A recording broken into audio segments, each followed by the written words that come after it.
n'aimait pas laisser ses 2 coachs et hommes à tout faire trop longtemps seuls avec les clients.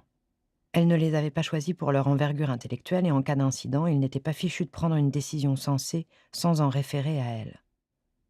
Marianne Bell se tenait devant le distributeur de café sans le voir. Elle pensait à Gaël et à ce deuxième choc qu'elle venait de subir. Cela ne faisait que renforcer la décision de Marianne. Elle ne pouvait pas laisser sa belle-fille seule, pas maintenant. Gaëlle était intelligente et courageuse, elle s'en sortirait, mais sa vie était à un tournant, comme la vie de Marianne.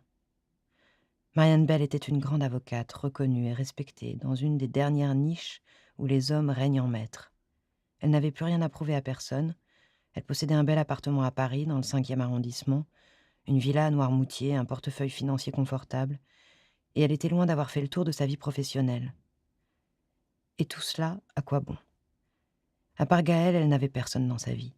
Personne avec qui partager ses joies ni ses peines. Des amants occasionnels mais rares, aucun dont elle aurait pu dire qu'il tenait à elle ou qu'elle tenait à lui, une vieille tante, de lointains cousins qu'elle avait depuis longtemps perdus de vue, beaucoup de connaissances mais pas d'amis. Elle suivait 2 grosses affaires et les gérerait à la satisfaction de ses clients et de ses associés comme d'habitude, et après. D'autres affaires équivalentes viendraient, où elle mettrait en jeu tout son savoir-faire et son énergie, mais sans l'étincelle d'excitation venant de l'inconnu, de la découverte et du danger, une routine qui lui paraissait soudain insupportable. Ses associés allaient tomber de haut, mais sa décision était prise. Dans sa vie, les meilleures décisions qu'elle avait prises étaient des choix impulsifs. C'était paradoxal pour une femme si intelligente, avocate qui plus est, mais elle n'en avait jamais regretté aucune. C'est quand elle hésitait qu'elle se trompait, comme quand elle s'était mariée avec Aladin. En fait, se dit-elle, j'ai su que j'allais démissionner à la seconde où j'ai vu Gaël sur son lit d'hôpital. Elle s'assit au bout de la rangée de fauteuils en sky vert de l'accueil et, indifférente au passage, prit sa tablette dans son sac, ouvrit le menu Notes et commença à rédiger sa lettre de démission. Quand les Dolph dînaient ensemble et avec leurs épouses, en tout cas pour ce qui concernait Samuel et Philippe, car Jean-Claude était et avait toujours été célibataire, c'était immanquablement dans la fastueuse salle à manger de l'hôtel Dolph. Une bâtisse de la fin du XIXe siècle, 3 étages édifiés autour d'un atrium jardin d'hiver, coiffé d'un toit semi-hémisphérique en dentelle d'acier et de verre contemporain de la tour Eiffel. L'escalier de marbre à double volute de l'entrée, le sol en dallage noir et blanc, les suspensions en cristal, tout concourait à faire de cet ensemble un bijou de la belle époque. Et les Dolph laissaient entendre que l'immeuble avait été construit par leurs ancêtres. La vérité était différente. Bien avant de devenir la résidence du maître de la ville, l'hôtel particulier avait été conçu et construit pour l'agrément d'un fabricant de porcelaine, dont les descendants s'étaient retrouvés ruinés au début des années 30 par la crise mondiale. L'hôtel avait été racheté par la ville et revendu à un particulier qui en avait fait le bordel le plus huppé à 200 km à la ronde. Après la guerre, la loi Marthe-Richard avait obligé le tenancier à fermer sa maison qui avait été rachetée par la mairie et revendue en 1955. La maison avait été revendue plusieurs fois en l'espace de quelques années, jusqu'à ce qu'un jeune entrepreneur aux dents un peu plus longues et à la vision un peu plus vaste que ses concurrents la rachète en 1975, dans un état de délabrement avancé et pour une somme symbolique. Jean-Claude Dolph, qui profitait du réseau de résistance de son père pour entamer son ascension financière. La salle à manger de forme ovale et aux murs couleur coquille d'œuf ouvrait sur le jardin d'hiver et ses plantes grasses protégées par le dôme d'acier et de verre. Par tradition, c'était là qu'était servi le café, sur des petites tables rondes, en bois précieux, disposées à l'angle des canapés et des fauteuils en alcantara. C'est là qu'ils s'installèrent après le dîner japonais, à base de tempura et de poissons crus, préparé par le cuisinier nippon de Jean-Claude Dolph, car le maître des lieux ne supportait aucune nourriture trop copieuse ou trop riche, particulièrement le soir. Jean-Claude posa ses maigres fesses dans son fauteuil club. Face à l'exubérance tropicale des plantes grasses, Samuel s'assit dans le fauteuil de droite, en compagnie d'Anne, sa femme, et Philippe sur le canapé placé symétriquement, en compagnie de Muriel, la dernière arrivée dans la famille.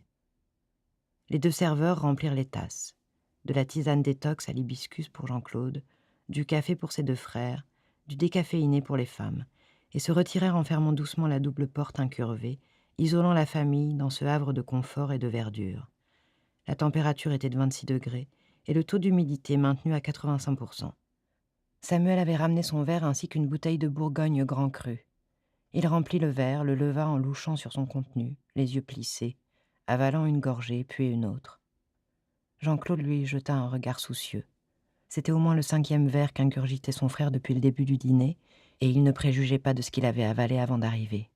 Samuel avait toujours eu une légère tendance à abuser de boissons alcoolisées ainsi que d'autres substances moins licites, mais jusqu'à présent il avait réussi à maintenir son vice dans les limites tolérables de l'alcoolisme mondain. Cette période semblait en passe d'être révolue.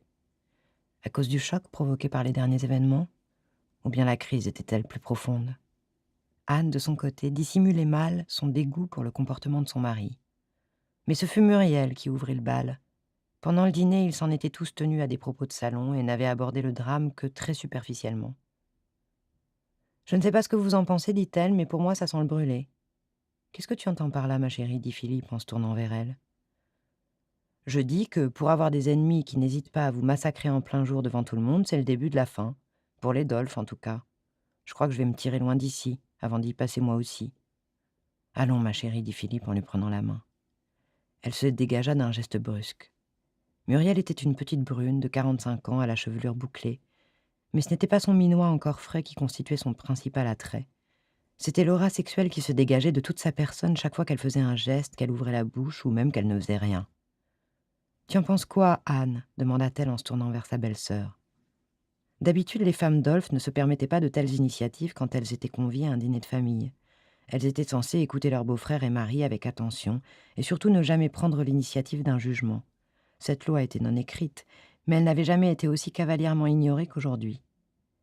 Anne détestait et admirait secrètement Muriel. Belle, blonde et froide, plus âgée de 5 ans que sa belle-sœur, Anne était passée intérieurement par tous les stades de l'amour au désespoir, de l'ennui au dégoût depuis qu'elle était mariée à Samuel. La seule chose dont elle était certaine, c'était qu'elle ne divorcerait pas tant qu'elle pourrait l'empêcher, en tout cas. Elle préférait encore le dégoût à la solitude de l'abandon. Divorcée du maire, elle n'aurait plus de statut, toutes ses connaissances lui tourneraient le dos. Elle ne serait plus rien. « Tu dis n'importe quoi, déclara-t-elle sèchement.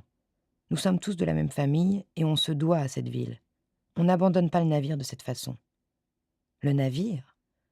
Muriel se dressa de toute sa petite taille et ce seul mouvement envoya des ondes érogènes en direction de Jean-Claude, Samuel et même de Philippe, son mari. « Quel navire? Le radeau de la Méduse, oui. »« Tu n'exagères pas un peu, chérie, dit Philippe d'une voix détimbrée. »« J'exagère? Vous vous prenez pour quoi? Les dieux de l'Olympe? Si Anne veut croire au mythe de la famille royale qui protège la cité, libre à elle. Mais il ne faut quand même pas prendre les gens pour des cons. Les Dolph sont des prédateurs, pas des bienfaiteurs. Je ne suis peut-être qu'une pièce rapportée, mais je sais ce qui se dit partout, et personne ne peut nous saquer ici. » Elle adressa un coup de menton à l'aîné de ses beaux-frères, Jean-Claude, qui la fixait avec un rictus pouvant passer pour un demi-sourire. Samuel était trop saoul ou trop furieux pour comprendre clairement ses propos. « Tu dis n'importe quoi, chère Muriel, déclara-t-il pourtant, oubliant que le vouvoiement était de rigueur entre beau-frère et belle-sœur. Les électeurs ne s'y sont pas trompés, ils ont plébiscité ma liste. Ah oui. Je ne suis peut-être qu'une oie, mais moi aussi je sais lire les résultats. On a eu une veine de cocu grâce au contexte national, et on est juste arrivé à se maintenir la tête hors de l'eau. Même le NPA n'a pas perdu de voix. Si on a gagné, c'est parce que le candidat du FN a déconné juste avant les élections, vous le savez aussi bien que moi. Et du coup, leurs électeurs se sont rabattus sur nous, enfin sur toi. » Samuel, bien que saoul, échangea un coup d'œil avec Jean-Claude. Muriel avait tort, même si son ignorance était pardonnable. La victoire des Dolph n'avait rien à voir avec la chance. Le candidat de l'extrême droite s'était fait arrêter par Ménard dans sa voiture alors qu'une prostituée le suçait. La jeune fille était mineure. Elle avait été fournie au candidat frontiste par Kramer, avec le concours de Fanny Gilardi. Mais bien sûr, Muriel ne pouvait pas connaître ce détail. « Tu parles d'une victoire, enchaîna-t-elle. Vous feriez mieux d'investir ailleurs, en Asie du Sud-Est, là où il se passe vraiment quelque chose. Ici, c'est fini, c'est un trou, et si on ne fait pas attention, on va se faire tous massacrer par ces fous. Ce n'est qu'un début, je vous le dis. »« Allons, calmez-vous, ma petite Muriel, dit Jean-Claude. On tient déjà le meurtrier. C'est un marginal, un pauvre type. Il ne représente que lui, c'est-à-dire pas grand-chose. Il ne s'agit même pas de politique. Vous croyez ça, dit-elle? Si vous saviez ce qu'on dit. » Samuel se pencha en avant, et tout le monde crut qu'il allait se fracasser le front contre le rebord de la table basse en marbre rose, mais il réussit à se redresser au dernier moment. « Écoute bien ce que moi je vais te dire, Muriel, » annonça-t-il d'une voix pâteuse. « Ici, on est tout, ailleurs, on n'est rien. Pars si tu en as envie, personne ne te retiendra. Mais les Dolph gagneront encore une fois, comme toujours, comme Samuel n'a pas tort, coupa Jean-Claude, soucieux de ce que son frère pouvait laisser échapper dans l'état où il se trouvait. Sur ce territoire, sur notre territoire, nous sommes les plus forts. Et l'acte de ce fou n'y changera rien. Tu n'es pas d'accord, Philippe ? Philippe ne dit rien. Muriel fixa Philippe avec une expression indéchiffrable. Il tenta un sourire, mais elle détourna le regard et s'écarta ostensiblement de lui.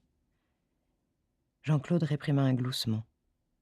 Il pouvait toujours s'écharper, c'était lui, et lui seul, qui décidait de la marche à suivre. Mais Muriel, ainsi qu'il l'avait toujours soupçonné, était le maillon faible.